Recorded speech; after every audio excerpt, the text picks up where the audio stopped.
G'day folks, Lynx here, and welcome back to a new episode of Nomifactory. So, been busy in the last couple of days. Goal for today is we're going to get the clean room, and it's going to go right here. And then when we eventually move to the platform down there, I'll just move the clean room. Chances are I'll probably just use creative mode to destroy it and then rebuild it, rather than tear it down block by block. We'll see. But I really want to get the clean room, and the clean room will enable us to get the vacuum freezer, which will then enable us to upgrade our blast furnace coils to Nichrome. So that's the goal for today, is to upgrade these blast furnace coils to Nichrome, which will require the clean room and the vacuum freezer. I would also like to get a HV circuit assembler today as well.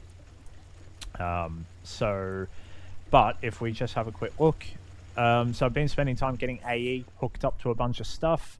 So I now have the charger, so we can use auto crafting to charge Certus quartz crystals. It's really slow, but when we get to EV, or not even EV, it's just we need titanium, then we should be able to get the infuser from thermal expansion. Where is it? Energetic infuser. Yeah, so we'll be able to get this. Basically, the only gate to thermal expansion is mana infused metal dust, which requires titanium. So that's really everything else. Like these, we can all get from deep mob learning. So it's really just titanium dust that is gating us from thermal expansion. So, and then yeah, we'll get the energetic infuser, which will be faster and a bit more friendly for auto crafting as well, because the interface will just be able to directly insert to the machine, and the machine will be able to directly eject to the interface. So, but otherwise, I've just got some more auto crafting set up. So we now have more single block machines doing auto crafting. I've got the polyethylene, sulfuric acid, and PVC hooked up to the ME network. I've got all the stuff over here that's on passive, the glass and the various dusts and sand and clay and all that nonsense are all hooked up to the ME network now. So we're looking really good. The other thing I've done is I've set up. I need a lot of chrome for stainless steel. Well, chrome and manganese. So I've just set up some very rudimentary ore processing. So I've just done thermal centrifuge, ore washing plant, macerator, ore washing plant, thermal centrifuge, and then another macerator. Prior to this, we were just grinding ores in the steam macerator and then manually shoving them in centrifuges or whatever. Once you get to HV, it's definitely worth doing this because the macerator can give you byproducts. So some ores, when you macerate some ores, they'll give you byproducts. And same when you macerate the centrifuge ore that comes out of the thermal centrifuge. When you macerate it, you have a chance of getting a byproduct. So yeah, that's definitely worth keeping in mind. But yeah, so that's sort of what I've been on with the last couple of days. I also had to log into my GTNH world because my AE network filled up completely. There was no space left in it at all. And that's because basically I accidentally broke my universal LCR setup, which was causing the Open Computers level maintainer to have a bit of a fit, and it filled the network with drops of distilled water. So not the actual fluid. The fluid itself for distilled water was full. There's all AE2 fluid crafting also has the concept that fluids can be treated as items, like drops. You'll see it when we start doing fluid crafting in Nomifactory. But yeah, those distilled water drops, each drop is basically 1 liter, and yeah, it filled up the entire network with drops of distilled water, which broke a fair amount of my automation in the GTNH world. So I spent yesterday and today fixing that. I actually thought it was a bug in the pack because I'm on dailies, so I thought it was a bug in the pack, but it's not. I think it was just the Open Computers maintainer script and AE being a bit dumb. So anyway, clean room. So we've already done I've already done arguably the most annoying part, which is making the plascrete. So the plascrete is, I don't know why, I feel like the clean room was much easier to craft in this than it was in GTNH. I'll have to go look at the GTNH recipe again when I play it, because I honestly feel like this was easier to craft. Maybe it's because of all the passive automation that I have, because doing passive stuff is, you know, easier in Nomi. You get access to stuff earlier, like AE and conduits and stuff, than you do in GTNH. But yeah, so we've got the plascrete. So we're going to build a 7x7 clean room, 7x7 on the outside to give us 5x5 on the inside. You don't need to do that. You can just build, minimum size you can do is 5x5x5, but we're just going to do 7x7x5 to give us a bit more room. And the other thing is I've already crafted the controller, but apparently not. I have all the bits for the controller, don't I? I just need the motors. So basically we now have we have the clean room controller. I don't know if there's a quest. No, I think you need the filter casings as well. So yeah, so we need the clean room and the plascrete. We also need a door. Do I have any doors? Nope. So we need a door. Iron door. Now, the clean room mechanics in this are not as punishing as GTNH. So when you open the door, you don't lose efficiency. You don't lose cleanliness like you do in GTNH. The other thing is the clean room, I will double check the quest to make sure I'm not lying, but the clean room in Nomifactory also will not... the clean room's power. Yeah, so basically unlike in GTNH, items will never be voided either. So basically the clean room cleanliness will never void items in Nomifactory. So yeah, it's not quite as punishing as the GTNH one. So if we just make yeah. So we just do that, and then we need the filter casings, which is that. The thing I do like is building the clean room in Nomi feels more worth it. So in GTNH, once you get to like probably IV, the only real thing you need to put in the clean room is the circuit assembler, because the multi-blocks in GTNH count as being clean. So chemical LCRs, multi-block laser engraver, multi-block cutting machine, they all count as being clean. And you won't get a multi-block circuit assembler until LUV, I think, is when you can make the circuit assembly line. So the clean room feels like it has... the clean room kind of feels obsolete once you get to... Basically, once you get to cows. But again, I've not actually... I'm only up to LUV and GTNH, so I could be wrong. But Nomifactory multi-blocks don't count as clean until you get the like filtered maintenance hatch or whatever it is, which I think is like UV. Where is it? Yeah, automatic filtration maintenance hatch is UV, or it needs UV circuits. Oh no, it needs UV robot arms as well, so it is UV. Yeah. So I was wondering if you could technically get this in ZPM, but I don't think you can. I think it needs... Oh, actually, no, you could get this in ZPM, couldn't you? So, yeah. It's... But, yeah, so it does have that... So it feels like it's more useful. And the other thing is they have the concept of the sterile clean room as well. I don't know if I can... No, I can't really search that.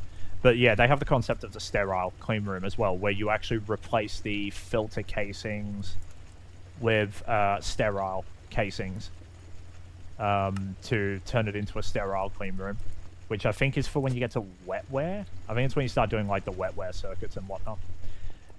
So yeah, anyway, sorry, I've been yammering on long enough. But yeah, I kind of like the clean room mechanics in Nomi because I feel like it's useful for longer. I have no idea how many of these we need, so I'm going to craft... It's going to be 5... It's going to be 5x5 on the inside, so that's 20. I think we're going to need 24. So if we do motor. So if we do 14 motors, yeah, because I am aware that I am yammering away here. So if we do 14 of those, we need... we're going to need a few of these. Yeah, I'm going to need to get more. I should have a fair amount of zinc. Yeah, so let's shove another stack of you in there. I'll tell you one thing I have missed though is I love the machine input-output mechanics in GTCEu. You know, the fact that you can put filters on conveyors, and I like the way the robot arms work in CEU and whatnot. So I have really missed some of the mechanics behind in GregTech CEU. But so what I'm going to do is, because I'm aware I'm yammering on, so what I'm going to do is I'm going to get these filtered machine casings crafted, because I need to wait for some zinc foil as well. I need to craft a load of zinc foil. So I'll get these filtered machine casings crafted, and then we will craft the... we'll build the clean room, and then we'll look at putting stuff in it. So I will see you guys in a few minutes. And we are back. So I've got all the bits we need for the clean room. So we've got... I was going to build it one block above the floor. So then I could... I wasn't going to build it into the floor. Just so then it was a bit easier to work on. But it made getting in and out of the door really annoying. Because we're going to need to put a pressure plate in front of the door for it to open.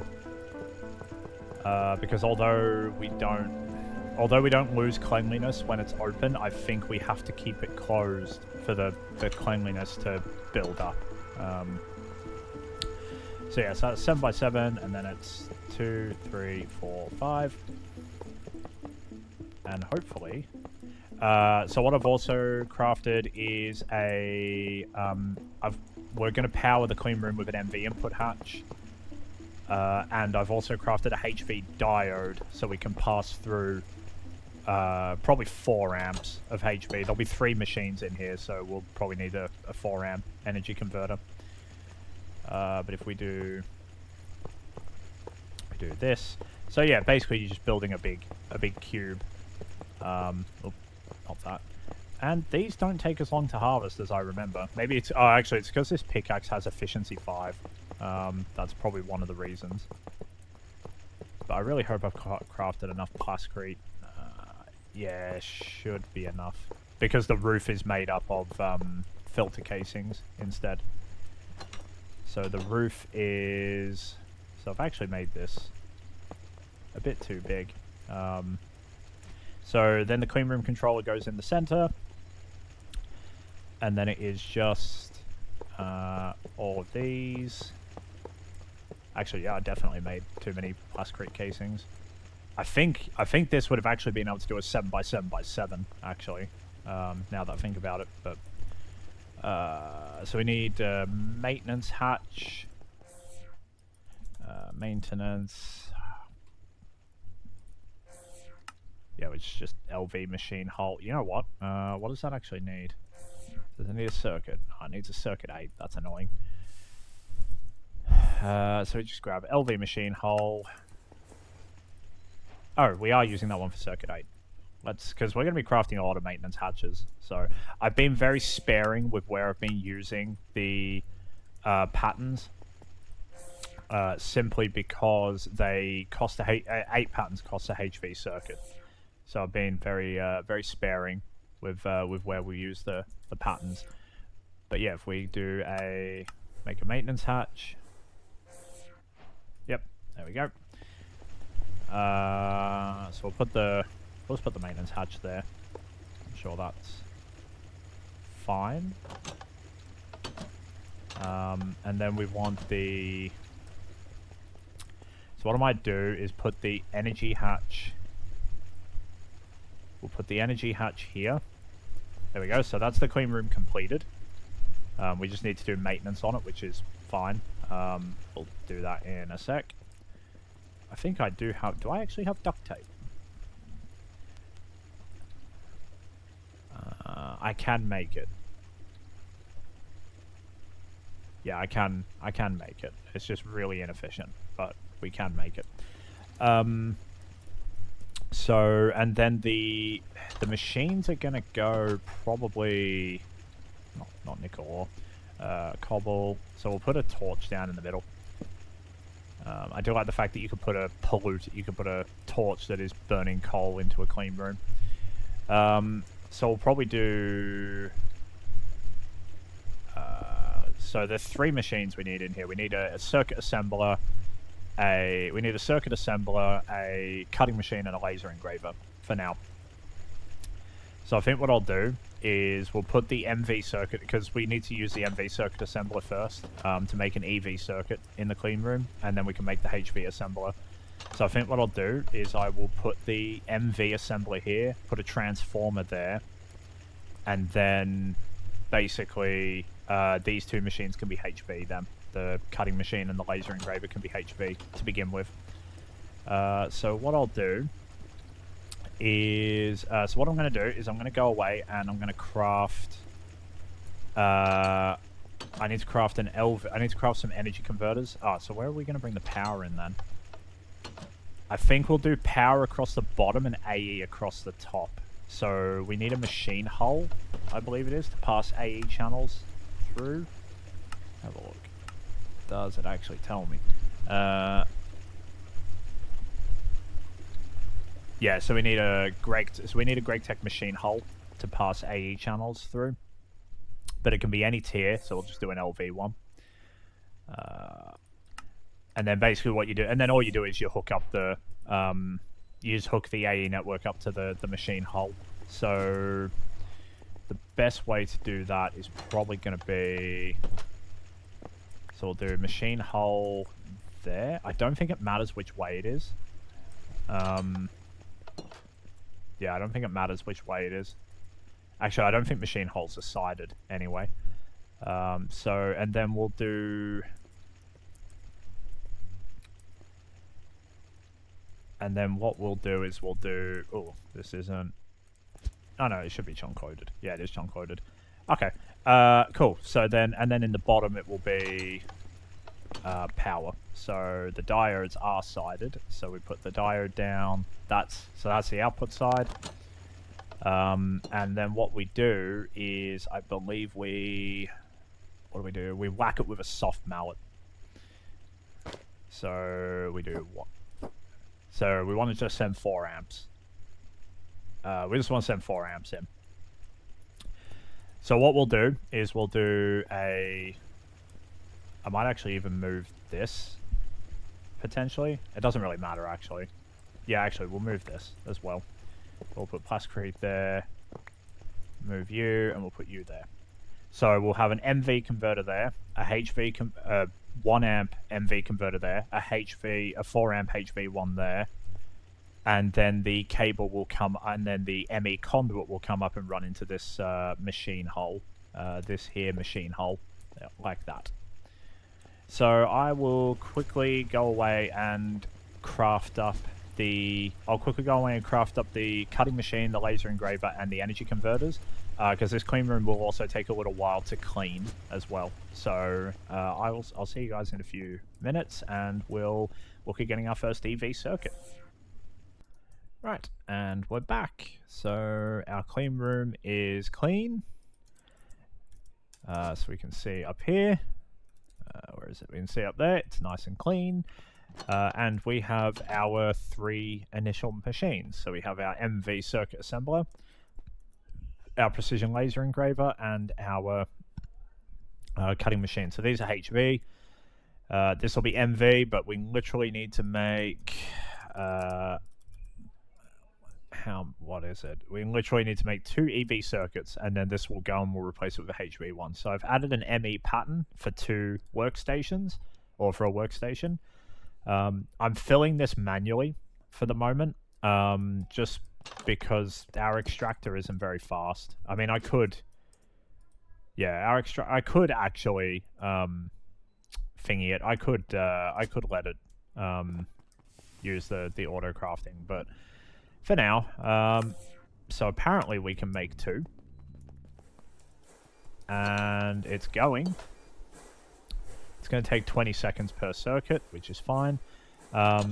So at some point, so for the precision laser engraver, what we are going to do is... and for the cutting machine, I've also just filled this manually for now. We will switch to using lubricant at some point, because we can make essentially unlimited lubricant in the void dimension because we have unlimited oil. But for now, we'll just fill it manually. But the laser engraver, we aren't going to put any recipes in here for the moment, and the reason being... Oh, I think they're both done. And the reason being is we still need to swap the lenses around for different recipes, but we want to output the results into the ME network. When we move the clean room and build a bigger clean room, we will put... I mean, I could build more PLEs in here, because I could build along this wall as well, which I might do, and I could build one here. But what we'll do is, for now, because we could get another 3 here, but what we'll do for now is we'll just swap the lenses manually. We don't have to use this incredibly often at this point. And then when we build the bigger clean room, we'll either build the multi-block one in IV, which looks like this. Where is it? Which looks like this. So this is the, laser engraving, large engraving machine. And then what you can do is you can just put a hatch. You can put an input bus with for each color, essentially. But this starts to go in the clean room until we get the auto hatch, until we get the auto cleaning hatch. So we'll either do that, or we'll just build more single blocks. But we won't bother with that until we get a bigger clean room. A single engraver will do for now. So we have workstations now. Yep. And we get a quest for that. And then what we want to do... So getting the workstation now allows us to get... I think this means we start moving on to a different... Oh, yes, we start moving on to a different tab. So we now start moving on to the mid-game tab. So we want to get the vacuum freezer, which is 3 EV circuits, and we want to get the HV circuit assembler, which is another 2.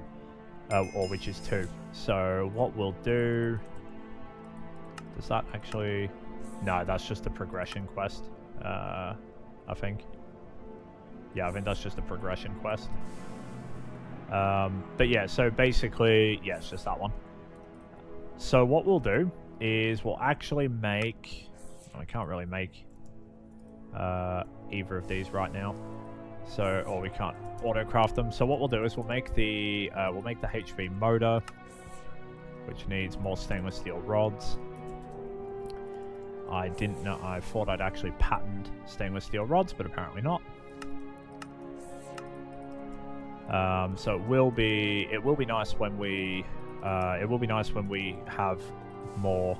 I mean, I could make more patterns now. How many HV circuits do we actually have? We only have 21 left, so I will need to batch craft some more HV circuits at some point. But if we just craft 4 of you. Then we need a HV robot arm and a HV emitter. So the emitter is just more chrome rods.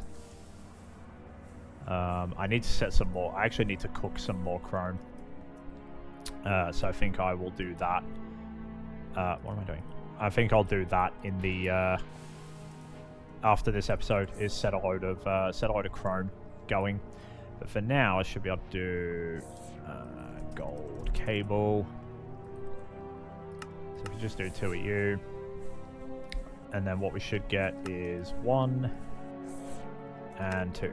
So that's the conveyors. The emitter is just needs more cables. Oops.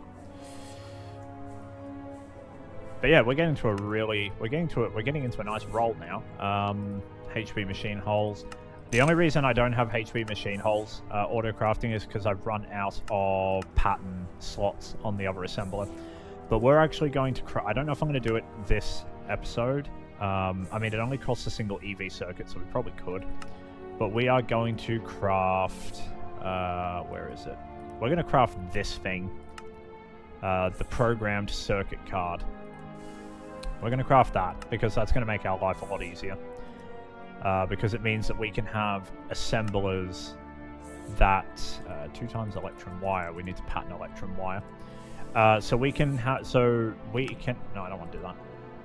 We can have things like wire mills and stuff like that. We don't have to have a wire mill per circuit type. We can just use the programmed circuit card to automatically set the circuit on demand. The ME interface can automatically set the circuit on demand. So that'll be really good to get that. And it costs, but it's fairly expensive for this point in the pack, simply because it costs an EV circuit per card. So we'll have to see. But yeah, in theory, does that mean we're done? What are we missing? We're missing the piston. Which means we're probably... Oh no, we do have another motor, I think. Right, we do that.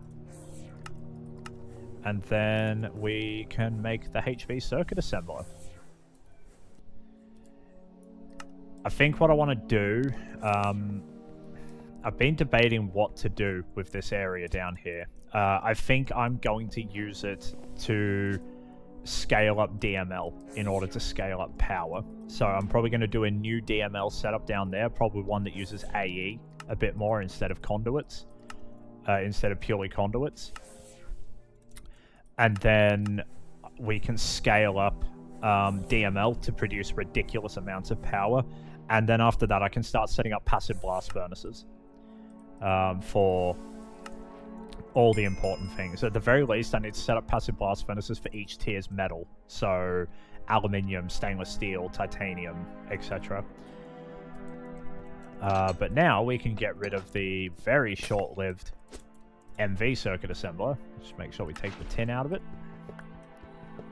And we can put down the HV one. And then we can put the interface down and put the circuit back in. And put the tin back in.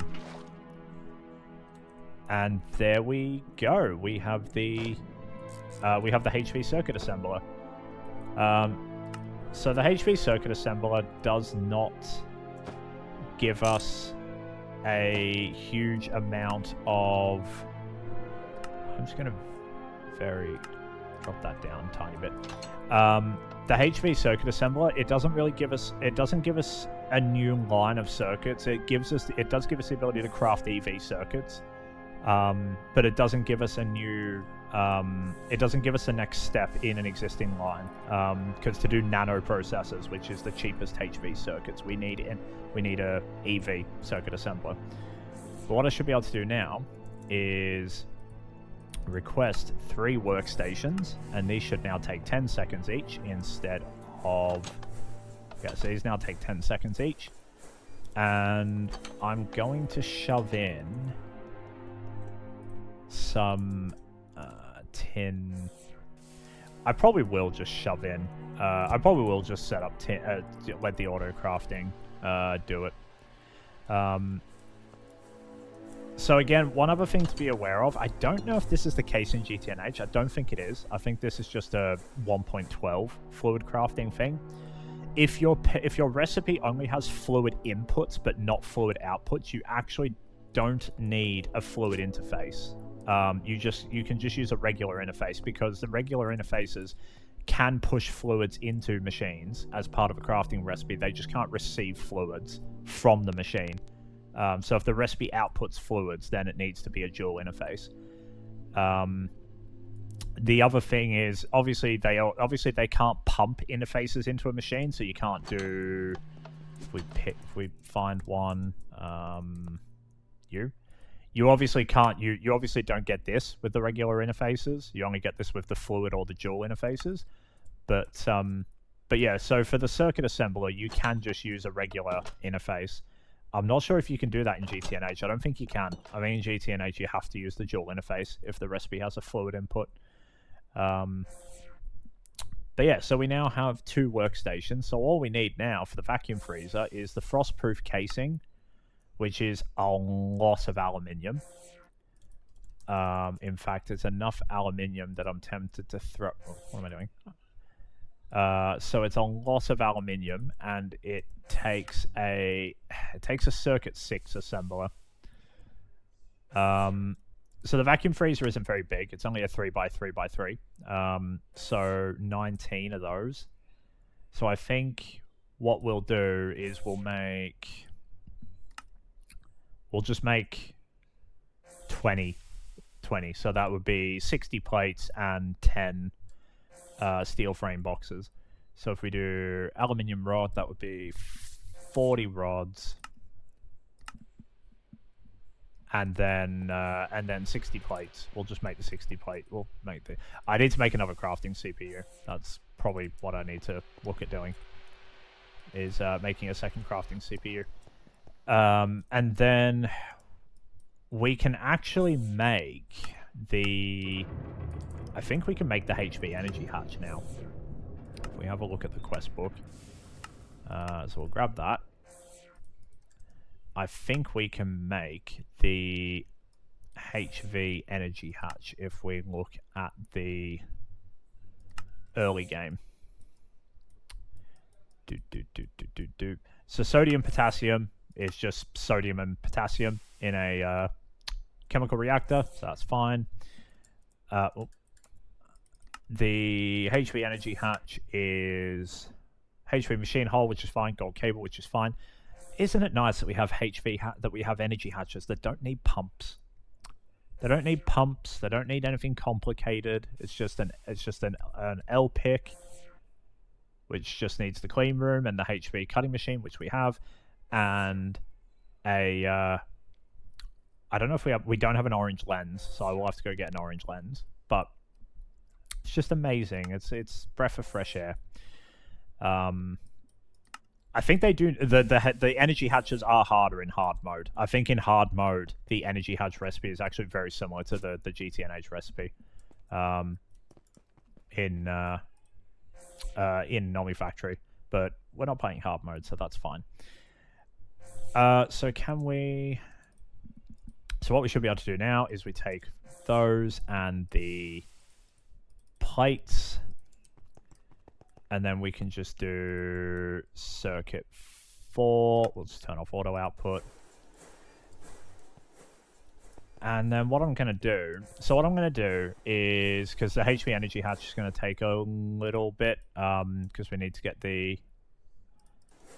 the various bits. So what I'm going to do is... I'm just going to quickly disappear and get everything lined up for the HV energy hatch. And then we will get our vacuum freezer built. And then what I'm going to do is I'm actually going to put... I'm just going to shove it over here next to the blast furnace for now. Yeah, I'm just going to... So what I'll do is I'll move this conduit to be here instead, and I'll run the conduit down the middle. And we'll put it next to the blast furnace, so then we can easily export hot ingots from the blast furnace to the vacuum freezer. And then they can both output into this chest. And then at that point, we can make Nichrome. In fact, we can start making Nichrome dust now, I believe. Nichrome. In fact, I think we can start cooking Nichrome now. Hot ingot. No, we need the HV energy hatch. Okay, so I need to make 2 HV energy hatches for the blast furnace and we'll make a HV energy hatch for the vacuum freezer. So I will see you guys in a few minutes when we've got all the bits we need to get our blast furnace overclocked and also get our vacuum freezer going. Right, and we are back. So I've overclocked the blast furnace to EV, so we have 2 HV energy hatches and a 4 amp HV converter. Interestingly, how much strain is this actually putting on power? None yet. So each of these can output 6250 RF per tick. That is 6250 times by 2. And then divided by 4. So just over an amp of EV, or nearly 2 amps. It's 3125 EU per tick that those 2 dynamos combined outputs.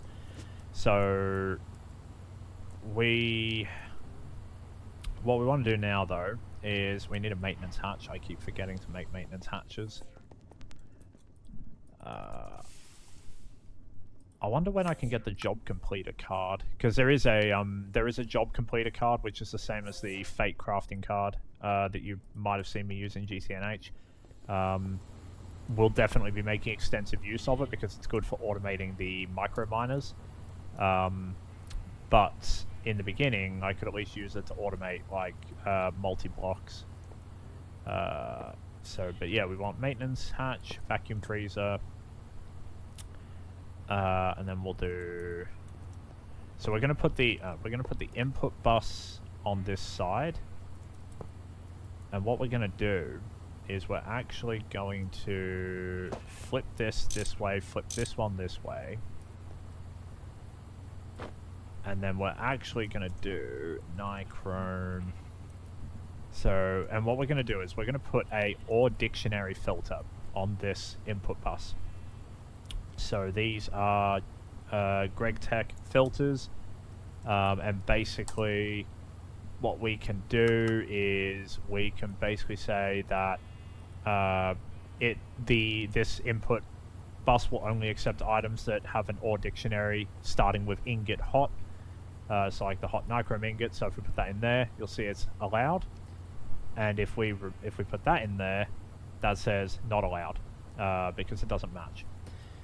So if we do that, then what we can do is we can do that. So we already have a couple in there.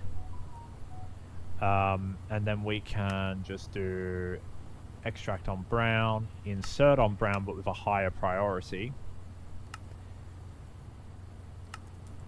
And then you can do, we won't do it yet. We'll wait until the vacuum freezer's actually built. And then what we'll do is we'll put our output bus on this side. Yeah, we'll put our output bus on that side. So this can also extract on brown. And then we'll put the storage crate there. We'll put the storage crate there, and then we should be good. So we'll just build the rest of this now. If we do you.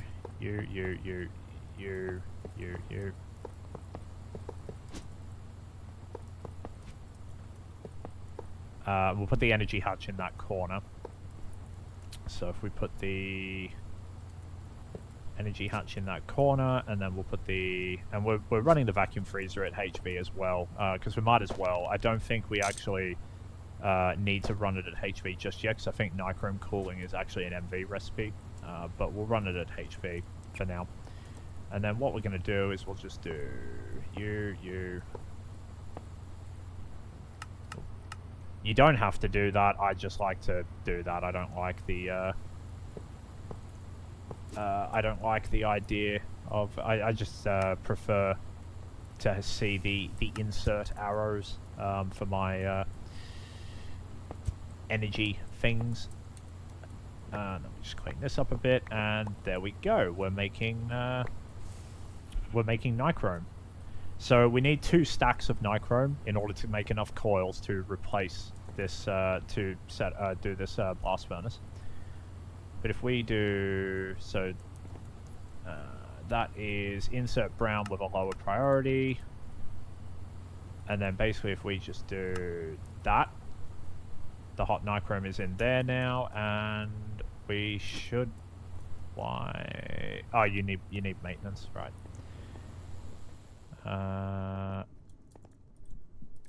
I make some duct tape? Yes, I can. So if we do maintenance, then it should turn on.